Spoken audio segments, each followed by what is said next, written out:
Good morning, children.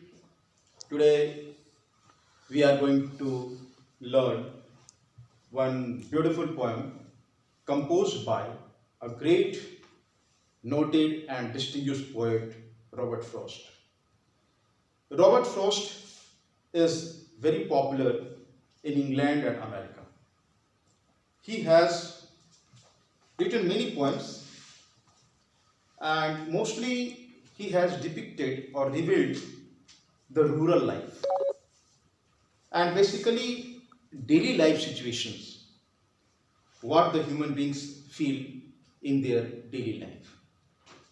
Especially here, we want to discuss about his poem Fire and Ice.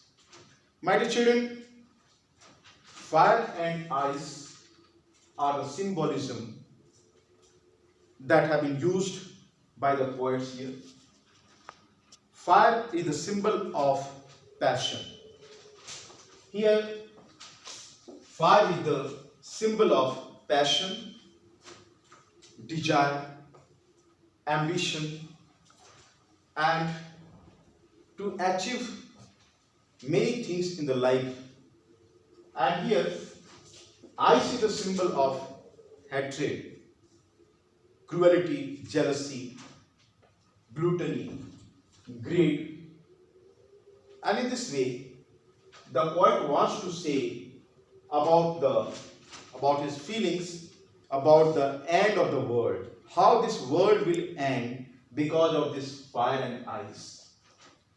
So at the very outset, he wanted to clarify that usually what happens, world can end because of the apocalypse, as the Bible epic depicts and pointed out about the apocalypse.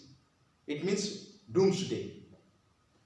Similarly, it can be also destructed because of the natural disaster like earthquake, volcanoes, cyclones, etc. Third point, she wanted to clarify that the world can be destructed because of the human errors. What are the human errors? Usually people are developing this world, especially in the industrial world, and global warming is increasing, population is increasing, pollution is increasing, and in this way there are so many things which are polluted in all over the world. And third point which he wanted to say, that the human beings and the whole world can be destructed because of the fire. It means because of the desire, passion, because of the gluttony, greed that the people are having to achieve in the world, his aspirations, unbalanced emotions. So fire represents those things, our desire, ambition, our gluttony, greed, all the vices and sins that we are doing to achieve something. Usually people can go at any length to fulfill their purposes. All this comes in the fire. And second is ice. Ice means hatred. You see, people are developing their hatred for each other because everybody has become ambitious and there is insensibility. And as the ice is the symbol of cold, the nature is also freezing. It is going to freezing point. And as you know, freezing means numbness. It becomes insensible, or insensitivity is developing. We don't have any sensibility for our fellow beings also. So this cold and ice both are the symbols of hatred. Now let us come to the point, that is the poem. In this poem, some say the world will end in a fire, some say in ice. Some say the world will end in a fire, some say in ice, From what I have tasted of desire, I hold with those who favor fire. My dear children, in first two sentences you can see here, some say the world will end in a fire. This is the assumption. Some people believe. There are two beliefs. There are two beliefs, and first belief is the people are believing that the world will end because of the fire. Fire means because of the desire, because of the passion, because of the ambition. And some say in eyes. Some people believe that this world will end because of our eyes, means hatred, because of our coldness, because of our angerness, because of our cruelty, rigidity. From what I have tasted of desire, firstly he is telling that I have tasted of desire, I have found, I am the witness of desire, that how this desire causes a lot of destruction in the life. This desire has been tasted by the poet, means it is his personal experience. He wants to say here, maybe someone has deceived him, maybe he was the victim of somebody's deceit. That's why he is telling that it is his personal feeling that he wants to share with the readers, that what I have tasted of desire, he is having the feeling of desire, how the desire has been the destructive for him. I hold with those who favor fire. So he is telling that he is supporting the fire, which is the causes, which is the reason of the destruction here. But if it had to perish twice, again the second option he is telling, if this world had to be destructed because of the ice, this is a twice.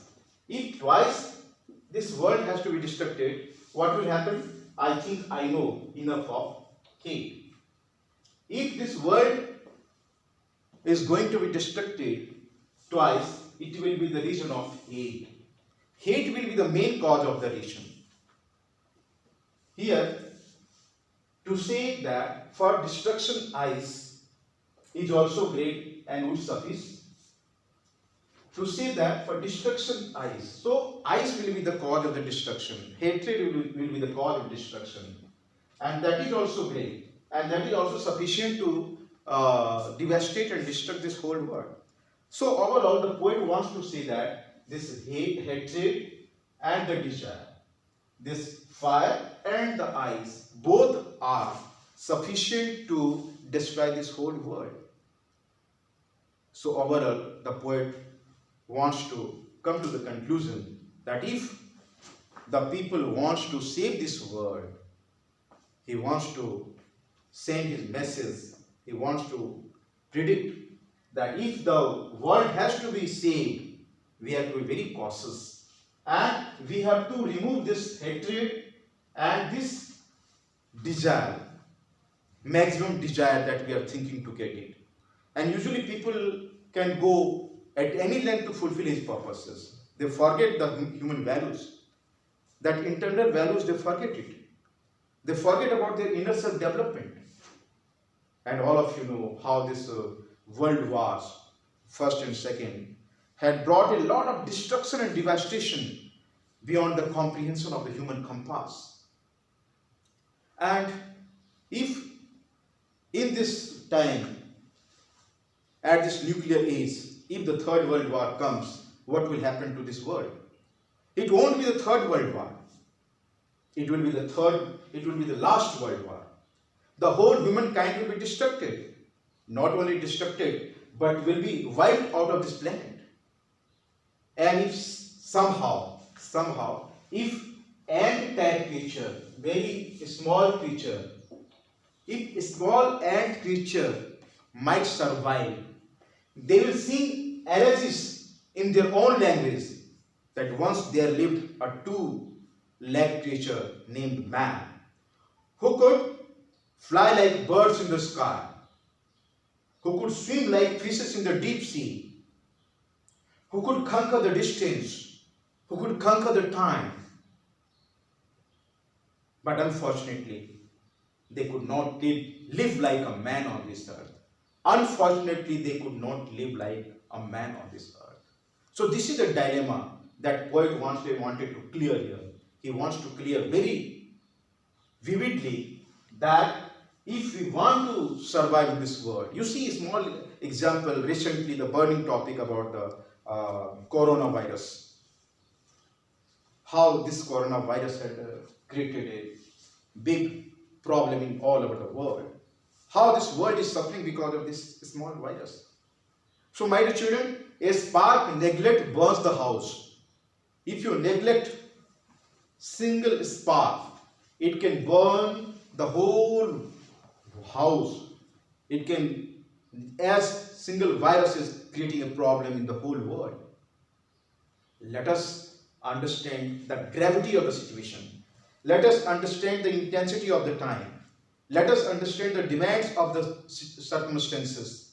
And we should understand today's voice of our great poet Robert Frost. So this is the theme and this is the idea that poet wants to say, that let us not hate from others, let us not have more desire. Whatever we have, that is more important. We should not hanker for more. The more you have, the more you want. There is no satisfaction in the life. And because of that ambition, we are doing many wrong things in our life. We commit many Himalayan blunder in our lives. Let us stop our mistakes. Let us stop our blunder. And let us come to the real life. And let us have love for each other. Because Mother Teresa has very nicely said that it is the greatest prey. The greatest prey of the God is to love His creation. Or it is the best way to pray to God is to love His creation. Whatever God has created, let us love His human beings. Abu Ben Adam, the great saint, Sufi saint, he used to love his fellow beings. So we should also love our fellow beings, my dear children. Now I will come to the another technical points. Here, this fire and ice are antithesis. This is the poetic devices. Let us discuss about the poetic devices. Antithesis is here, fire and ice. Fire is the opposite of ice. So this is called antithesis here. And second things, this fire and ice both are metaphors also, because this desire and hatred. Because fire and ice are compared with the desire and hatred. So fire and ice both are metaphor also. So first poetic device is antithesis, where fire is the opposite of ice, and second opposite ideas which is revealed here, pointed out here. And here second metaphor which is where fire and ice are compared with the desire and hate. And this is also tested of desire. This is also metaphor here. And other poetic device like favor, fire, because this is alliteration. Why? Both F sounds, in the both words, F sounds are common. Now another things you have to understand, that what are the rhyme scheme of this poem. Children, rhyme scheme is here A, B, C, B, C, B. This is the rhyme scheme of this poem that you have to understand. And overall, fire and ice are the symbolism of the desire and hate. So this is all about the poem, children, that I want to tell you. But in the next class, we'll discuss more about the poem and you will understand. So let me conclude this poem with one thing. I remember the poetic lines of William Blake, what he has told in his songs of innocence and experience. For mercy has a human heart, pity the human face, love the human form divine, and peace the human dress. It has been depicted in the songs of innocence. Afterwards he has said that cruelty has a human heart. Cruelty is a human heart, jealousy the human face, terror the human form divine, and secrecy the human dress. So let us remove all those things: cruelty, jealousy, secrecy, terror, hatred, gluttony, and insensibility. All these should be inhuman values. All those things should be removed, and let us bring love, pity, mercy, peace, and great intensity for each and every human beings. We have to develop love and affection among our neighbors, our friends, our fellow beings. So this is the things, children, that I would like to say today. Thank you, one and all. Thank you.